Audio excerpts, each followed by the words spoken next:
Today we reflect on the courage and faith of the daughters of Tselophhad, a story found in Numbers 27:1, 11 according to the TS2009. Their bold petition before Moshe not only changed inheritance laws in Israel, but continues to inspire women facing battles for justice today.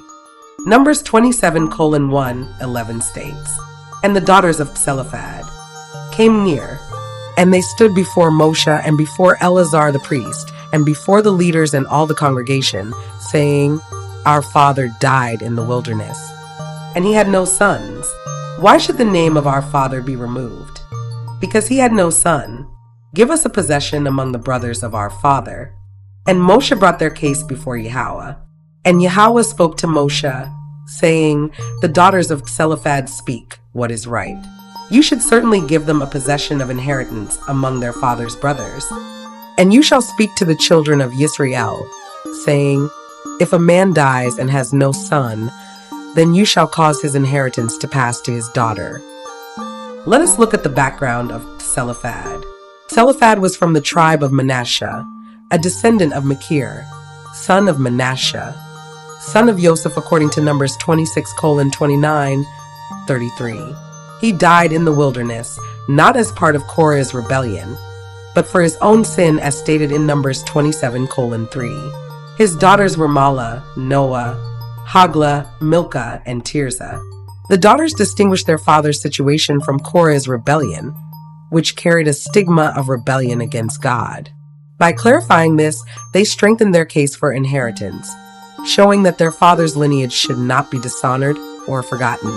This verse sets the stage for God affirming their request as right, as we find in Numbers 27:7.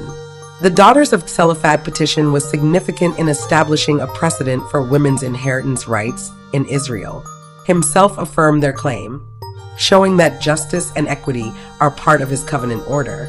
This case reshaped the law. Daughters could inherit if no sons existed, ensuring family names and legacies were preserved.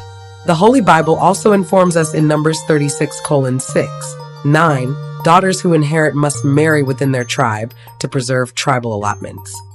Joshua 17 verses 3-6 reminds us that the daughters of Zelophehad received their inheritance in the land of Canaan, fulfilling the promise.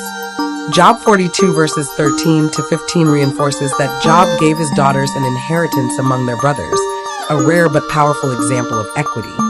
Galatians 3 verse 28 encourages women that when they are in the Messiah, the Hamashiach, the Anointed One, there is neither male nor female, for you are all one in Messiah. This points to spiritual inheritance being equally shared in Yahshua HaMashiach. Here are 7 prayer points for women facing inheritance battles. Pray for justice. Father, let your righteousness prevail in every inheritance dispute. Pray for courage. Grant women boldness like the daughters of Zelophehad to speak truth before authority. Pray for favor. Open doors of favor in courts, families, and communities. Pray for preservation. Preserve family names, legacies, and rightful possessions. Pray for equity. Establish fairness where traditions or systems have denied women their rightful share. Pray for restoration. Restore what has been stolen or withheld unjustly. Pray for spiritual inheritance. Remind every daughter that in Messiah, she is a co-heir of all eternal promises. The daughters of Zelophehad remind us that God honors bold faith and righteous petitions. May every woman today know that her voice matters. Her inheritance is secure in Yahshua HaMashiach, and her legacy is preserved by the justice of Yahweh. Your inheritance could be property, it could be destiny, it could be health, it could be relationship, it could be career, it could be a business. Know that it is secure in Yahshua HaMashiach. HaMashiach is not just a title, it is the fulfillment of God's covenant promises. He embodies justice, redemption, and eternal inheritance. Just as the daughters of Tselophhad fought for their earthly inheritance, HaMashiach secures for us an eternal inheritance that cannot be taken away, as declared in Ephesians 1 verse 11 and Hebrews 9 verse 15. Numbers 27:1, 11, speak what is right.